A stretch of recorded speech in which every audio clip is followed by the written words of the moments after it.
get slight bonus stuff, I guess. But Okay. yeah, stopped. There we go. Who knows what that's gonna do? Well, which is it?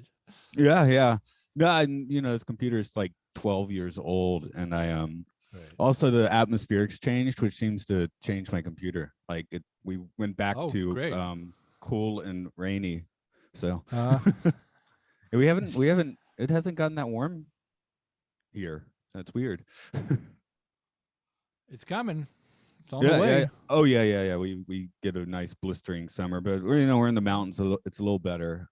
It's about 6-7 years ago. I worked Kanto playing, which is where Tokyo is and all Yeah, that sure. stuff. Oh, you've been here, and the town was Maebashi, and there's just one corner in there waiting for work. I'm like, this must be the hottest place on the planet, and It gets really sticky in there in the summer. I know. yeah, it was like 42. So Yeah. Oof. Yeah. Wow. yeah. Yeah, you got the Celsius. Sorry, it occurred to me that's not American talk there. I knew what you meant. Yeah.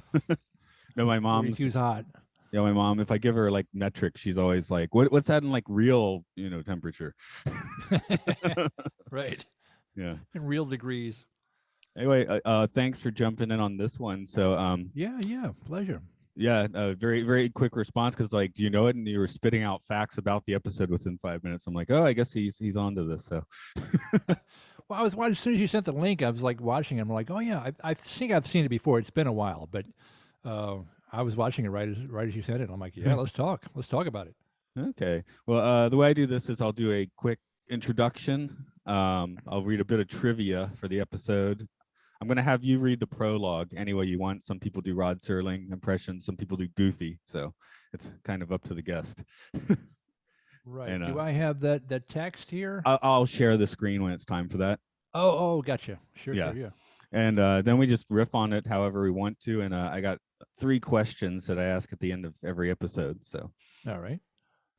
I guess I'll just give it about 5 minutes of silence. 5 seconds of silence, and we'll start.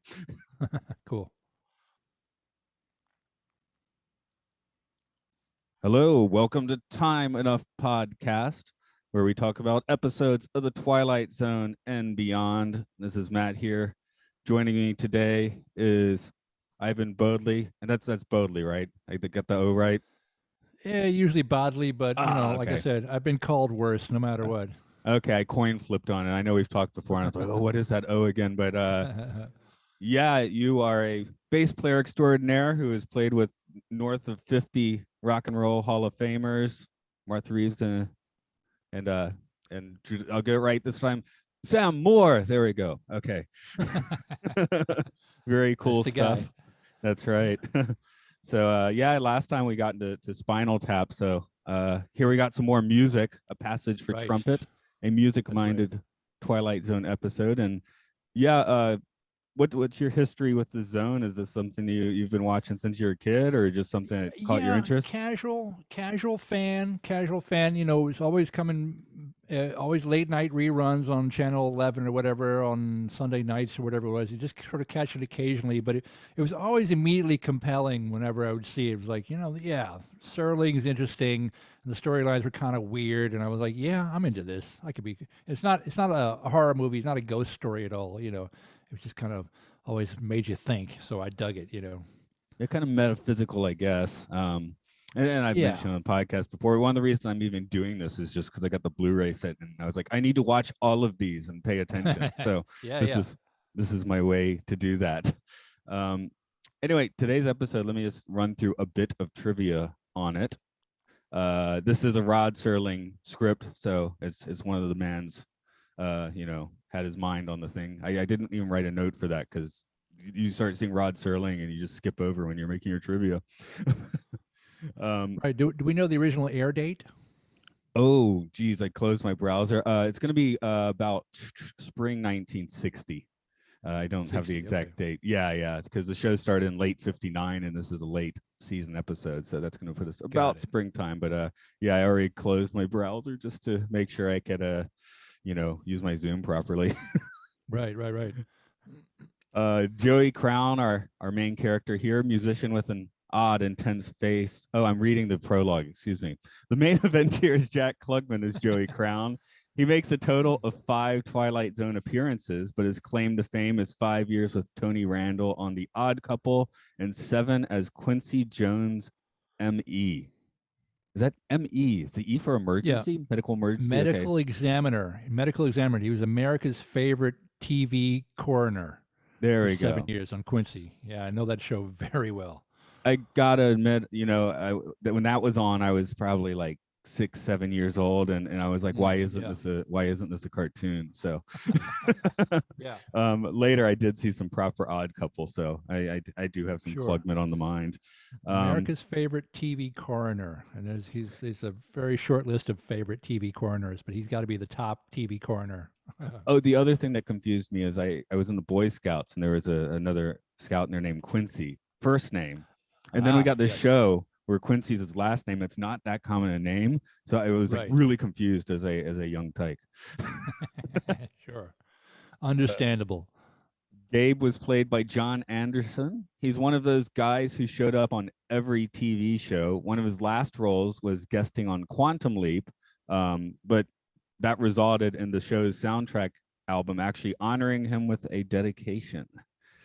And director is Don Medford. We will get him for 5 more episodes of The Twilight Zone.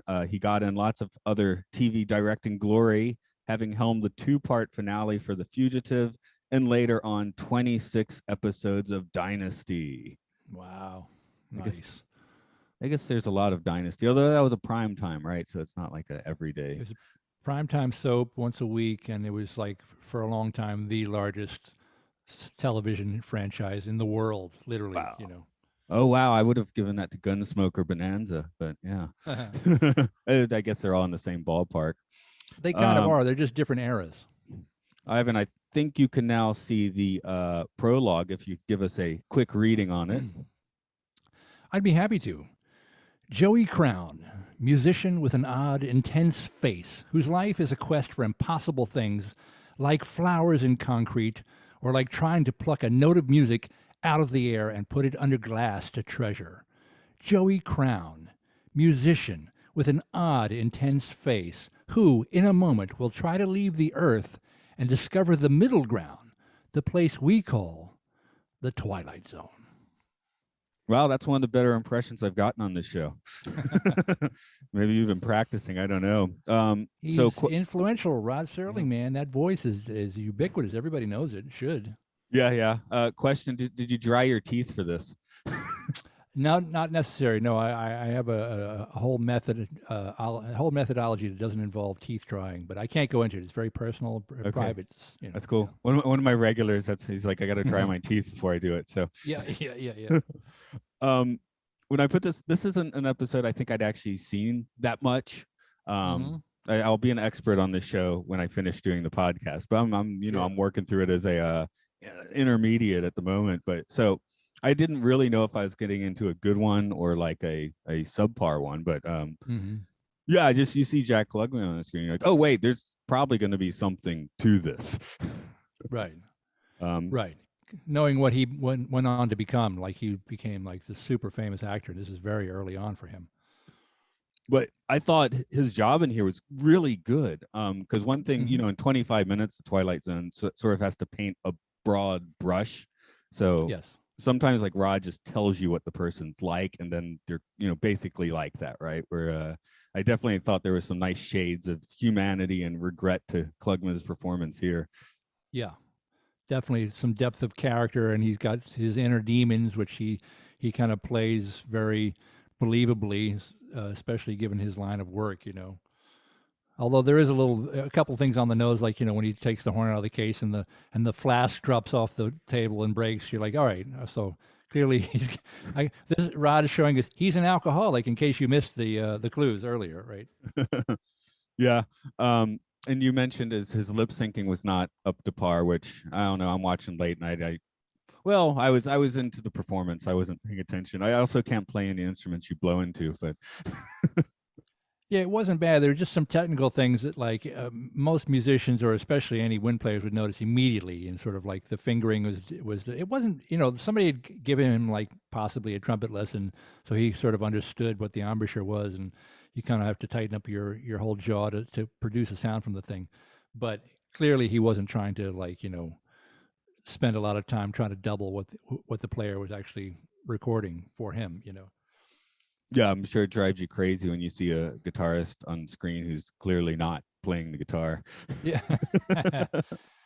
Well, there was a weird thing he kept doing that trumpet players. Well, there's a couple of trumpet things that just never, ever, ever happen. Like he kept putting the whole mouthpiece into his mouth to kind of like wet it and warm it up. Like the trumpet players just don't do that. Saxophone players do that because they keep their reeds moist. Like they'll lick their whole mouthpiece. The trumpet player will only lick the inside of the cup or possibly blow in it to kind of warm it up. But I've never ever seen a trumpet player just take the whole mouthpiece. It's like, no, that doesn't that doesn't ever happen. I'm always playing in orchestras. I'm the cello player, so I don't see the horns in the back. Although this was in Atlanta, actually. We were doing pictures at an exhibition, and they had put sometimes, in the orchestra, you flip the violas and the cellos, so we were kind of in the back. And then I was in the back of that section. They put the brass section directly behind me, and I lost more hearing from that concert than most rock concerts. Yeah, It was crazy. If I'm setting up an R&B band, I put the horns on the other side of the stage. Like, put them over there. They're good. They're loud. They play really loud. The other thing too is like when he pawns his trumpet during the episode, he pawns it mouthpiece and all, and that's another thing that a trumpet player would never do. Like the mouthpiece is a personal sort of thing. It's almost like as a cello player, it's your bow. You almost have the cellos can be kind of interchangeable, but the bow, like the mouthpiece for a trumpet player, that's their sort of signature thing. So he would take that, any trumpet player would take that off and put that in his pocket and keep that, So if he ever got another trumpet again one day, he would have that mouthpiece. And then when we run into Gabe, quote unquote, who's the hipster version of Gabriel with the trumpet, which is a little on the nose. The guy's got a soul patch and like, yeah, just call me Gabe. I was all right, I get it. I know who you are, dude. Then he's like says, he wants to try his horn. So he just hands him the horn again, mouthpiece and all. And that's something that a trumpet player would never do. They're like, no, I got my own. Like, I'll just spot, like they don't swap spit like that. They just don't. It's a really personal sort of thing. So I was like, all right, poetic license. I allowed it. I let it go. But, I noticed like as a technical point, like, nope. that wouldn't happen. Good they didn't have COVID protocols at the time. Exactly right. Yeah. My note for him, I wasn't even, I was thinking Angel Gabriel. Trumpet didn't even occur to me. So my note was just Gabraham Lincoln. The soul patch there. Well, it was a little on the nose because again, Gabriel, the archangel, is the trumpet player. So like, suddenly you realize then like Klugman couldn't have been a sax player or a bass player who tried to off himself because then he runs into Gabe, the hipster angel, who's got to also be a trumpet player to make the script work. And I was like, okay, I see what you did there. I get it, I guess but for us bass players who want to commit suicide, we're out of luck. We can't be in the episode. Yeah, I'm thinking about the things, they cover so many topics. It's an anthology show. So we've been noting on the space episodes how they just made up the numbers for distances. Like they weren't really thinking about it. So here, like, I guess all the wind protocol or the brass protocol stuff is just things that they, Rod wouldn't have even thought about writing this, and the production staff never would have thought about doing it. So it didn't even bother them. Like it was sort of like that ultra realism wasn't a thing in those days. And especially on a TV schedule where you're shooting one a week or something, it's like, no, we got to get pages done today. And okay, mouthpiece, whatever. Like, just put the trumpet in the window with the price tag, and that's as in-depth as they would get with something like that. And nothing was ever shot on location in those days either. Like everything's on the sound stage. It's on the back lot of the studio. It was the time. It was, and very well in keeping with the time. And Serling knew that, I think, the point of the story was not about the mouthpiece of the trumpet, clearly, Well, half of him is the horn, right? Maybe like a few percent the mouthpiece. That's right. I do know that, when I first came to Japan, I didn't know anyone here or anything. And I still had to bring like my acoustic guitar. I was like, oh, it's my samurai sword, So right. It would be difficult to think of getting rid of that. And a trumpet seems, I don't know, relatively portable. So I guess the point is he's just like that hard up on his luck, but he's hard up on his luck, and then when he decides to kind of off himself, I think basically he's pawning the trumpet, and he says to the pawn shop guys, like, I'm not here for a loan, I'm here to sell it. Like, so he knows he's not coming back for it, basically. So he's going to drink himself to death, or at least, get himself drunk enough to throw himself in front of the truck, which he does. And actually, I got to say, that was a good gag with the truck, because in those days, there's no CGI or something. Like, some stuntman had to actually run out in front of a moving truck and bounce off the fender and hit the sidewalk. It's not a super elaborate stunt, but if you do it wrong, you get squished, So it was pretty hip little stunt for a weekly TV episode, I thought. yeah, that's why they run in Once Upon a Time in Hollywood. The stuntman is the cool one, right? Right, exactly.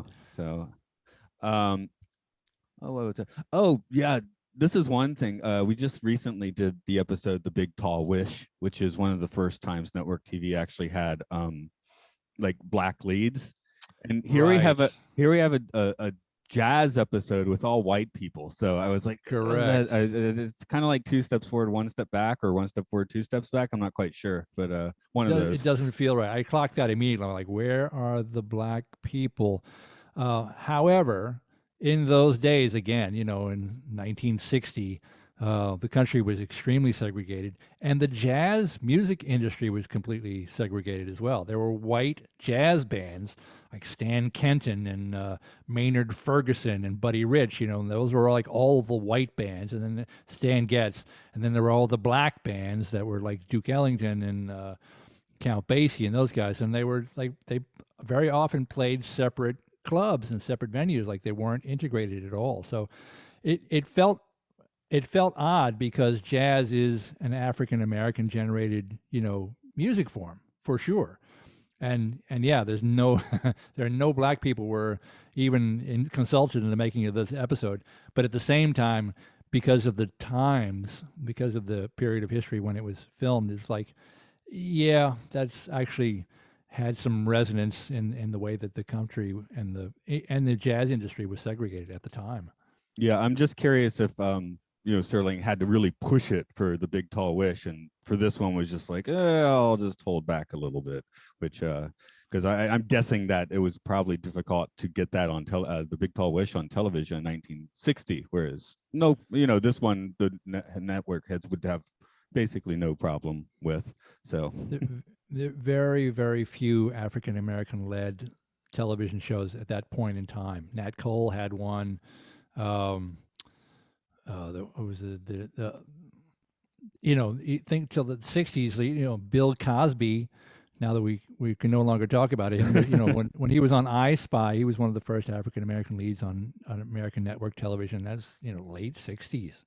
Like, it's way, 8 to 10 years past the time that this episode was shot before that became like a commonplace thing, and there weren't, black sitcoms until the early 70s, when you were talking about Good Times and What's Happening and the Jeffersons. That was a decade after all this was done. So there was still a lot of change to happen in Hollywood and the country at that time. So I understand why he probably wasn't, he might not have wanted to push that issue for a number of reasons, and that would exactly. So the path of least resistance, have a white jazz trumpet player. It's like, okay, and there were white jazz trumpet players. That did happen, Well, actually, you mentioned segregated clubs is at least puts a little bit of historical, I guess, sure, authenticity, because I was just thinking, like, yeah, I guess as a guy in 2020, I was expecting to see, like, a mixture in the club, and I guess that just simply wasn't the case in 1960. So not necessarily, right? But even as you say, none of the people in the pawn shop, the street, like, there's no Asian people there, there are no black people there, there's no Hispanic people. There's only white people in this episode. And it was just really common in those days, just sort of like, this Leave It to Beaver kind of television programming, which is too bad. But in retrospect, I sort of understand why it happened. When you see it now, you're like, it's glaring now. You're like, oh yeah, wow, only white people in this episode. It's like, you can feel it. Although even in I think it was around the year 2000, maybe a little bit after, but I was living in Athens, Georgia, and we went to see Rudy Ray Moore Dolomite do a show. They I showed work one with of his Dolomite. yeah they showed one of his movies, Disco Godfather, and he did Yeah, about an hour of stand up. And I played with Rudy. oh, that's I don't think he had a Yeah, band that night, but yeah, that's yeah, awesome. yeah, Loved yeah. I played loved with him. Dolomite. But the next day he went to like the juke joint and Yeah, did a show there, and the word was that was the good one, you know. yeah, yeah, but yeah, yeah. it's just like the college kids had to go the first one basically. So even in Well, 2000 there was kind of like a bit of a weird line there. exactly as you say. Like when I played with him, it was probably early 2000s. In the first show we did with him was down in Greenwich Village, and the second show we did with him was in Times Square. And Times Square was a much more mixed crowd, and it was like the people that it was more of his crowd, people that knew Dolomite and knew all of his his shtick. He's one of the foulest mouth rappers you've ever heard. It's just tremendous, so much fun. Although the I've heard fouler than him. Also around that time in university, my girlfriend at the time and we were staying at like a hostel on the Georgia coast, and part of the hostel being there was some deal where they needed to take a 90-year-old blind lady to the juke joint every Friday night. And the manager of the place was, "Hey, I'm going to go take her. Does anybody want to come?" It's like, yes. Yeah, And absolutely. yeah, we go and it's all Miller Lite, and she starts doing toasts that would have made Rudy Ray Moore blush. They were Great. just like wild, coming out of this like blind, sweet little 90-year-old lady, just like, Fantastic. whoa! I don't believe you're That's saying that. It was amazing. Yeah, that's awesome. I was so shocked I couldn't. I mean, shocked in a like this is fun way, but yeah, Yeah, I didn't get it yeah. committed to memory, unfortunately. So. What's the instrument that got away? Anything like you got rid of it and you regret it? You mean like some guitar that I've sold that I wish I still had, that kind of thing? Yeah. Uh, I not too many because I don't know if unfortunately I have to reverse my camera angle here, but I've got about 20 of them hanging on the wall, so I've just kind of kept them all. Uh, I've only sold maybe two basses like ever in my life, so I don't have a lot of regrets like that because I still have them all. I can't get rid of them. I'm kind of a pack rat when it comes to instruments. Yeah. Actually, yeah, the one I not quite regret because I have a Telecaster now, which is probably better Mm, than the old one. But I sold a Telecaster about 10 years ago, and it had my blood stains on the pick guard. It looked like it had right, been through sure. Vietnam, like one of Keith Richards' Telecasters, and I don't completely regret it, but I'm like, because of the battle damage, I kind of wish I kept it. Yeah, it's got the seasoning on it, right? It's got the seasoning. The one I have now is pristine. So, well, I Yeah. don't gig anymore, so it's easy to keep it pristine. But Yeah, yeah, right, right. I don't know if a Telecaster looks right when it's not beat up. Right. No, it's something to be said about the sweat and the blood that gets on them. Makes them season like a cast iron skillet. It's good. It's good for you. I did get a few shades of like "It's a Wonderful Life" watching this episode. Yes, If that agreed. resonates with you. So, I guess the idea was not that he was dead, like sort of like "It's a Wonderful Life." He's about to off himself, and he's not necessarily dead now. He's in kind of like an alternate observational reality. So, I guess Right. that's kind of what's happening here. Yep. Because Yeah. they make Almost it, same. yeah, because they kind of sixth sense it for a while where he's trying to talk to people. So, um, Right. Oh, which reminds me too, like that whole gag they did with the mirror in front of the movie theater where he can't see himself, like he can see the other people in the mirror. Again, in those days, there's no CGI for that kind of thing, so you have to set up a physical prop to do that. So that was actually a really good gag. So either you have to do like a double exposure with the film, or more likely, what they do is like it's not really a mirror; it's really a window, and whatever they've built on this side of it, they build on that side of it, and but he's only on one side of it, and he can't be seen on the other. So it was kind of ingenious little trick that they pulled there, without having a nice computer to just remove his image from the mirror or something simple. Twilight Zones are they're famous for the twist, but I have found that each episode typically has some like really ingenious low tech special effect. Right. So I'm Yeah. gonna, I guess that's, I came out of this episode kind of like, what was it? So that might have been it, so subtle, you didn't even like, well, you picked up on it, but Yeah, uh no, that was a good gag. I was watching that, going like, "Oh, they had to engineer that, and the same thing with the stunt too in front of the truck. I'm like, that was real. Like somebody had to run out and hit a truck and fall down. Like, there's no way to fake that in the back in them days, But yeah, the mirror, that was a decent gag. I've also noticed watching the show in sequence, how often they're just like, just shoot the soundstage, nothing on it. Yeah, Because yeah, here it's like, well, he's backstage. It's just we just turn the camera around and let's film. yeah, So I yeah, wonder if yeah. that was like a money saving device, or on the mind of the writers, like, oh, if I do this where part of it's at the soundstage, we save on some budget. I think it has to be. It had to be because again, they were doing these weekly shows. Like they had a tight budget and they had a tight schedule, so they really had to get these things down. So you can't write a page where he's writing. He's riding in a tornado like Dorothy from The Wizard of Oz. Like no, we can't film that. We have to be in the Twilight Zone. Could be like the the void. He's in the void. Okay, yeah, great. There's a black. We have a black box theater. Like we can do a void. A void is cheap, but you can't do any super elaborate special effects if you can't film on a soundstage with zero budget and about 3 lights. That's as much as they had to work with at the time.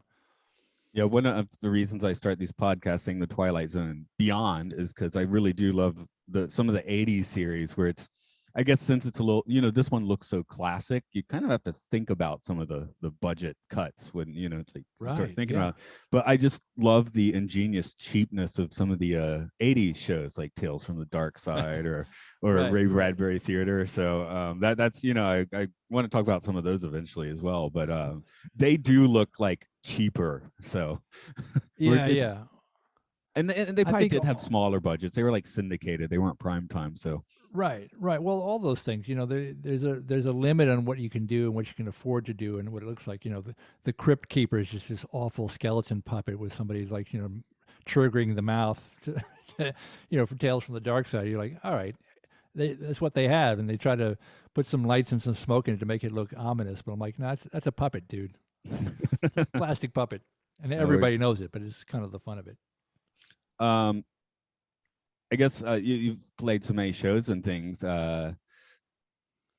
What is your take on the guy that has to get wasted to shine because he's like, I can't play well unless I'm drunk.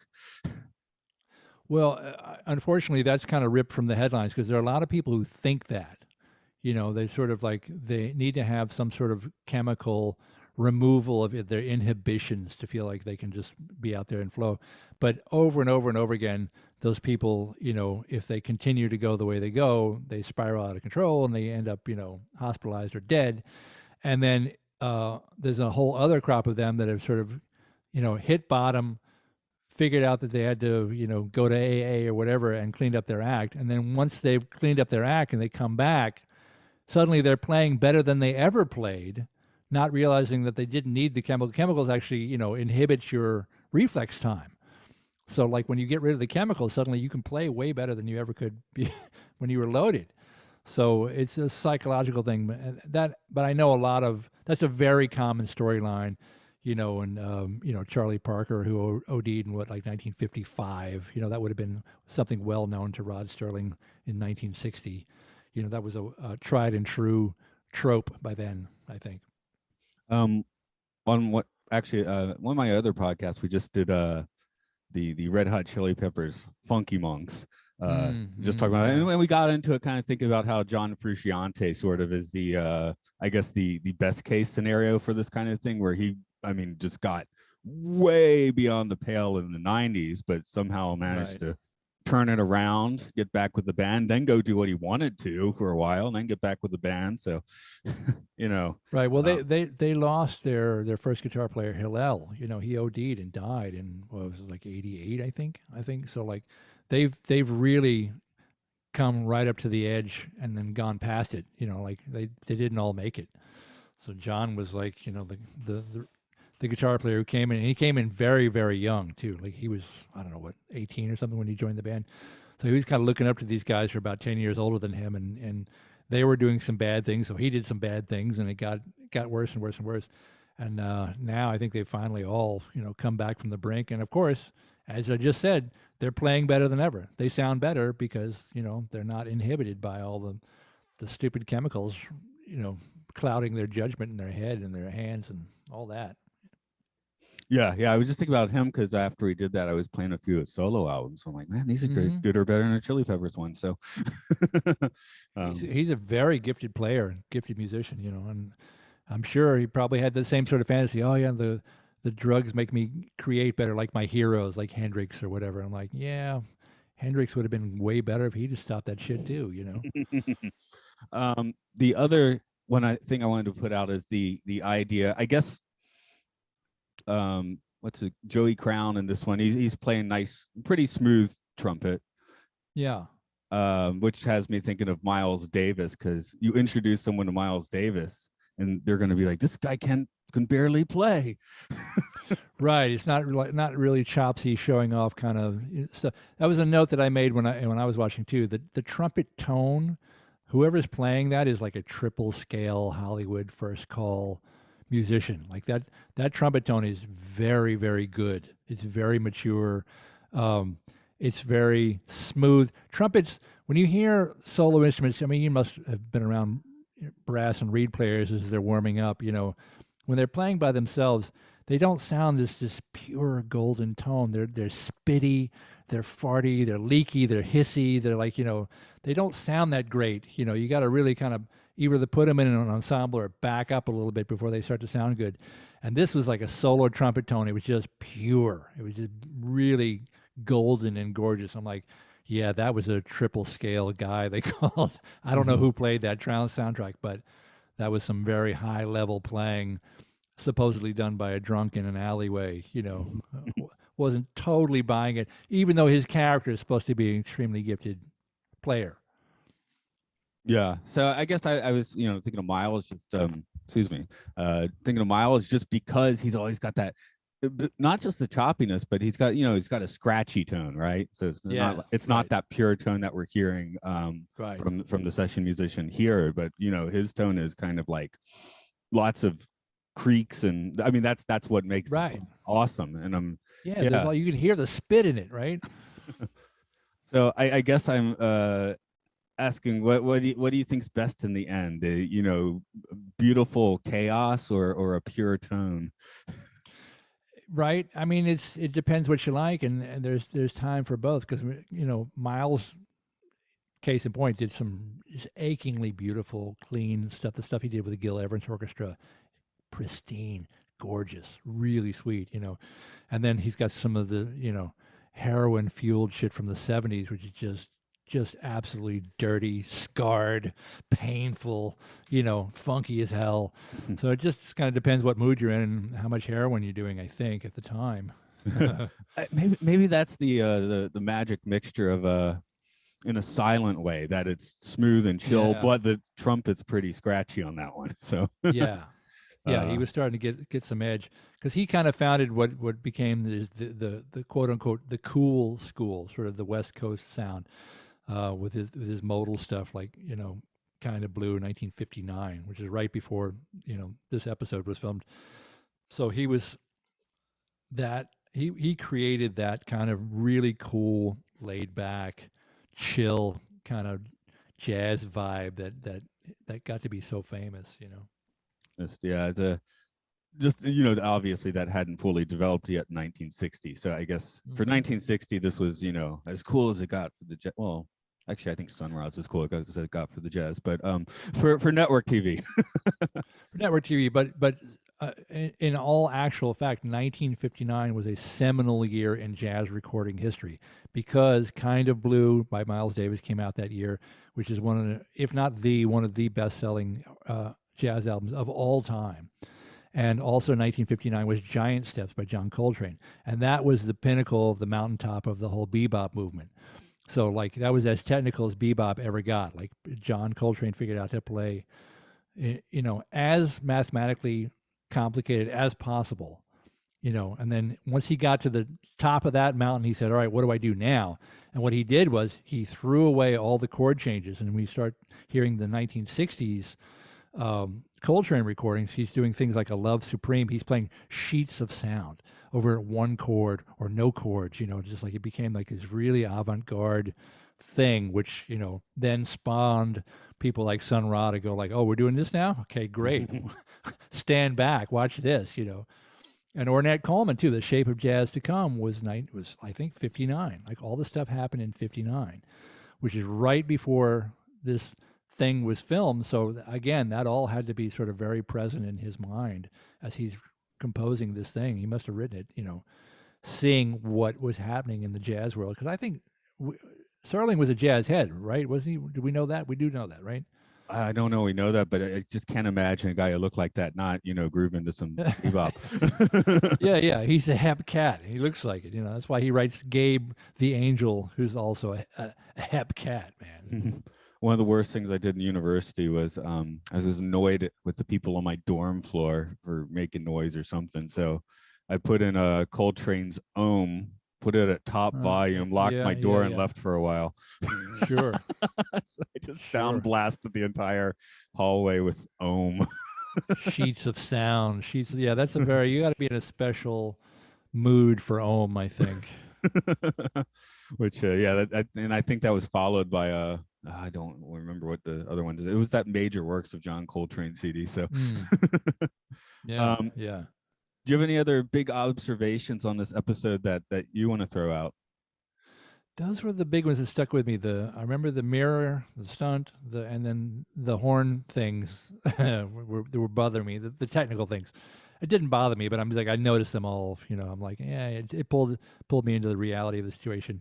But other than that, no, I think it rates right up there with the classic episode. You've got this sort of like moral dilemma with a supernatural kind of twist to it.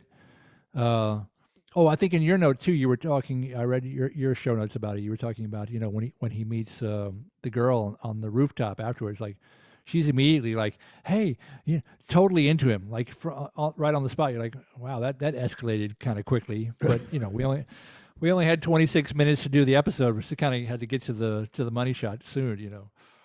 Yeah, sometimes the broad brush is kind of fun. I mean, they paint well with a big brush on the Twilight Zone for the most part, but they have to use it a lot because of the time. Right. Right. I always end these with 3 questions that sometimes seem obvious, but then you ask them and it's not so obvious. So we'll see if the first one's obvious or not. Who exactly in this episode went into or through the Twilight Zone?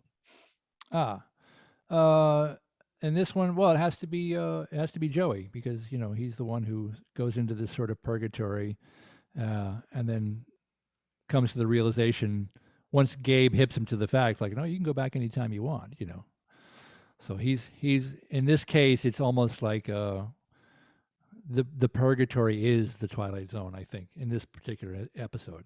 Yeah, and in this case, it does seem sort of obvious that Joey went through it, and Gabe is sort of the Twilight Zone, and that's basically the only the only actors we really spend time with in this episode, so or a lot of time with, because the manager doesn't really notice that anything's happening. So sometimes like, oh, maybe people had observed these events, kind of experienced a bit of the zone, but in this case it was pretty much like Joey's personal journey. So I think there's only maybe 4 speaking parts in the whole show, right?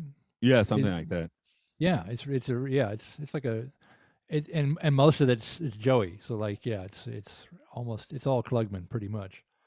The second question is, did Joey, since we're going to say it's clearly Joey, did he deserve his trip through the Twilight Zone?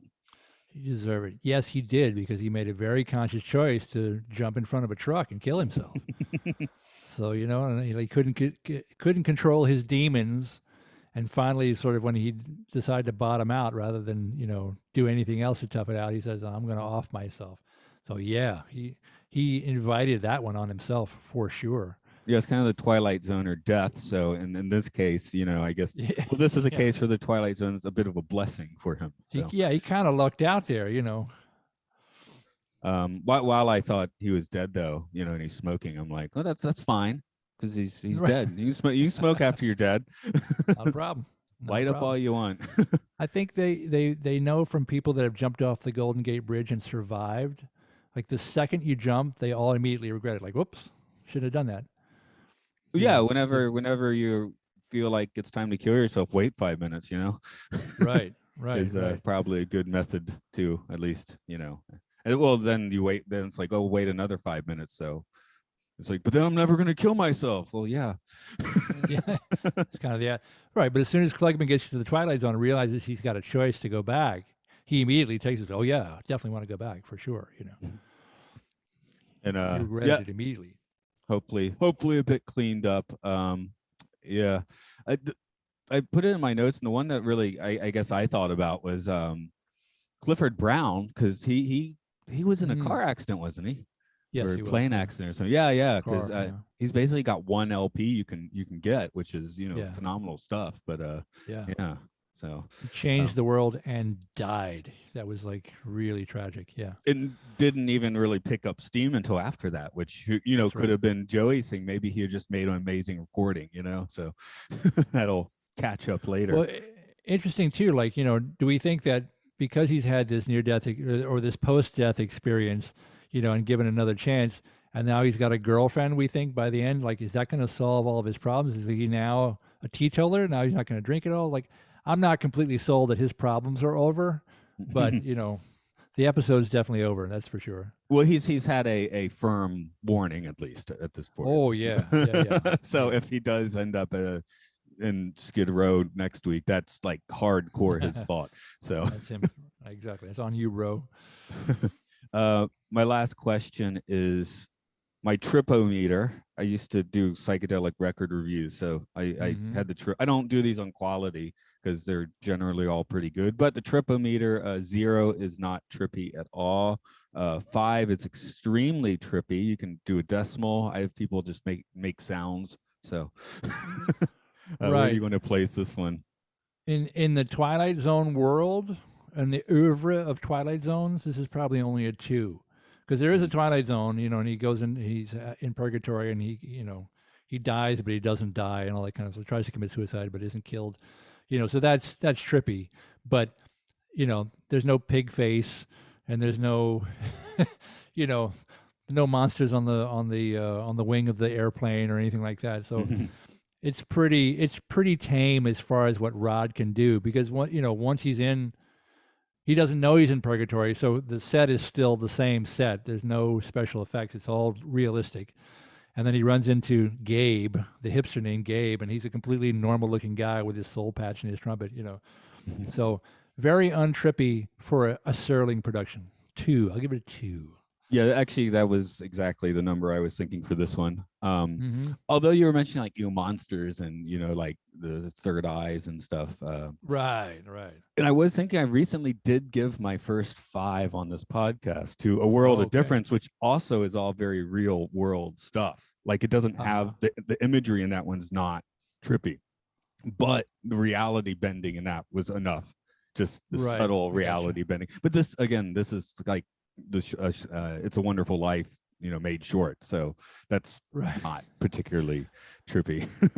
Rod Serling's take on It's a Wonderful Life, he's going to have a very different spin on it than every time a bell rings, an angel gets its wings. Yeah, I'm more down with the Rod Serling version, I think. Yeah, he's not Pollyanna-ish like that. Yeah, nothing wrong with Capra. Actually, he did Lost Horizons. I love that movie. So. It's a different mood. It's like, a Miles record versus a Coltrane record. You got to be in a different headspace for that, Yeah. Oh, yeah. I should mention I don't even have to stretch to grab my Davis box set here. There it is. It was. I think it's about 10 years ago when they realized no one's going to buy CDs anymore. Just started putting out these 25 disc sets for like $50. Right, sure. I need that.